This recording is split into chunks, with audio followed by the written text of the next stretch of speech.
Hey everyone, it's Mr. Aarons here. I am testing out a way to do this and I'm hoping it works out. Hopefully this little icon will leave here. There we go. All right, so today we are doing our 3-6 workday. We're just going to jump right into some homework problems. As you know, I'm always available during office hours if you have any questions on anything else or want to go over any more of these. So we're just going to jump right in. I'm just going to do a few of them with you and then I'll send you off on your way. So the first one that we have here is number 1. It asks us write a compound inequality that represents each graph. Graph the solutions. So we're talking about our compound inequalities yesterday. Basically, we had two different kinds. We had those kinds that say or, and those tend to be two completely different graphs, essentially, that are either moving in different directions or in the same direction. If we have something that doesn't say or but looks something more like this, then those are going to be connected. That one won't work out quite right, but essentially those are going to be connected in a different way, and you'll see those later. So this first one, we have an example of an or. So if I see that or, I immediately know that this is going to be two different graphs that are going to be combined together. So my first one I have is all real numbers are less than -3. So I'm just going to start by writing G as all real numbers. They tell us right away, straight up, pretty easy. All real numbers are less than -3. That's 1/2 bars. Or greater than or equal to 5. So I'm going to do G is greater than or equal to 5. Last step here, just have to graph these. I'm going to graph this one to start here. I'm going to put -3, -1, 1, 3, 5, 7, -5. So this one's going to be at -3, an open circle. And they tell me G is less than -3. So I'm going to graph G is less than -3. Or G is greater than or equal to -5. I know that's going to be a closed circle because I have or equal to, and I'll graph it that way. So these could be all of our solutions right here and all of them right here, just not in the very center right here. So there's one example of a compound inequality. I'm going to clear the slide here. Here we are going to have our second example and then another or version. So here's our example I was talking about where they are all connected, and you'll see how this one's a little bit different than our last. Basically, when you see something like this, you have two options. You can either split this up into two problems, or you can do it as one big problem. So I'm going to do it as one big problem this time around, and I'll show you an example later where I'll do it as two separate problems. So right now, all I'm going to do is try to get k by itself. Whatever I do to the middle, I have to do to both sides. Usually we say whatever you do to one side, you have to do to the other. This time around, we're going to do it to both because it is two separate problems. Right here is one problem, and right here is another problem. So they're two separate problems. That's how we want to envision them. So I'm going to add 2 to each, and that's going to get me to 7 is less than k is less than 13. Now I'm ready to graph. I'm going to put 7, 9, 11, 13, 15, 5 over here. And I know they're going to be at 7 and 13, both open circles. Now I just have to finish my graph. I'd say the 7 is less than k. Okay, so I know that k has to be bigger than 7 because 7 is less than k.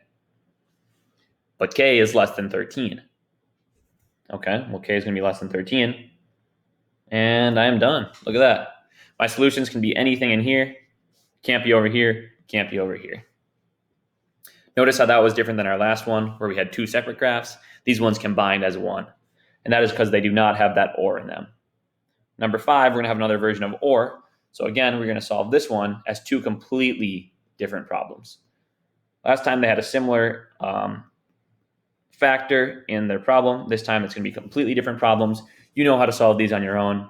I'm just going to walk through them real quick. We're going to get to 10 over here, 2b, divide each side by 2, divide each side by 2, and we're going to have b greater than or equal to 5. It's because that becomes a 10 divided by 2. These cancel out. These cancel out. Good on that side. Other side here, add 1, divide by 6, divide by 6. That's going to be 42 divided by 6, which is 7. And there's our other one. Now, these are two completely different graphs.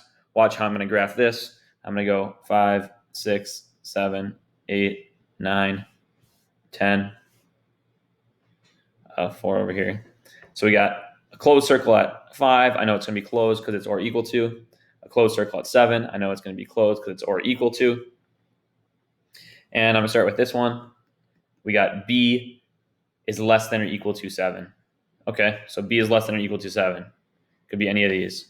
Our other one says b or, that's our keyword here, or b is greater than or equal to 5. Okay, well, if b is greater than or equal to 5, it could be any of these as well. Now you're going to notice something. That's every number there is. Sometimes that's going to be how it is. If you have that or, there's a possibility that every number is going to be covered. These ones have a little bit of overlap here, and that's fine. But essentially, these numbers tell us that anything on here could be a solution. They fit either this one or this one. You could try to plug some in if you'd like to and test that out for yourself. Clear and slide. Number 11 here. Remember, okay, so we got solve each inequality, then we're going to graph. We're going to do the same thing here. Remember, if you have multiple steps, split them up into 2 problems. That's what I was talking about earlier. Oops. That's what I was talking about earlier. Oh, no. So this one, we don't have an or. But instead of doing that, we're going to split it up into 2 problems. And I'll show you where those are right here. I'm going to split this up right here as one problem. Oops. Change that into a 4. And split this up right here as the other problem. Well, that was kind of hard to see, sorry. You can solve both these on your own. The second one's obviously going to be a little bit tougher. This one I'll run through real quick. Minus 2 from each side, and we get 2 is less than or equal to y. Done on that side. This one, I'm going to start by subtracting this 2 over. And then I am going to distribute this out. And we're left with y less than or equal to negative 3y plus 6. That's a negative times a negative. Plus 24 minus 2. 6 plus 24 is 30. Minus 2 is 28. Okay, we got 28 sitting over here. Minus 3y. I'm going to add 3y to each side. Add 3y there. Add 3y here. And we're going to get 4y is less than or equal to 28. Our final step. Divide each side by 4. And we are going to get a final answer of y is less than or equal to 7. Okay, we've got both of ours now. We're ready to graph them. Here's our trick here. We can put these back together as one pretty easily. Watch what I'm going to do here. 2 is less than or equal to y. And then I'm going to take the second half here, pop it on the other side, is less than or equal to 7. And that is my final answer right there. To graph that, I'm going to need 1, 2, 3, 4, 5, 6, 7, so on, so on. And I know I'm going to have a closed dot at 2, a closed dot at 7. So now I'm thinking 2 is less than or equal to y. So y has to be greater than or equal to 2, but y is less than or equal to 7. Again, notice how these ones were closed in. We're finding all these in here versus our previous ones had 2 completely different graphs. These ones, there's no or, so they stay connected. Clearing that and moving on. We're just going to do one of these problems. They're going to ask us to write a compound inequality for each. This one you're going to notice has 2 ends. That means this is going to be an or problem. Pay attention to that while you do this problem. This is going to be one graph right here. This is going to be another graph right here. We're going to do number 25 together right now.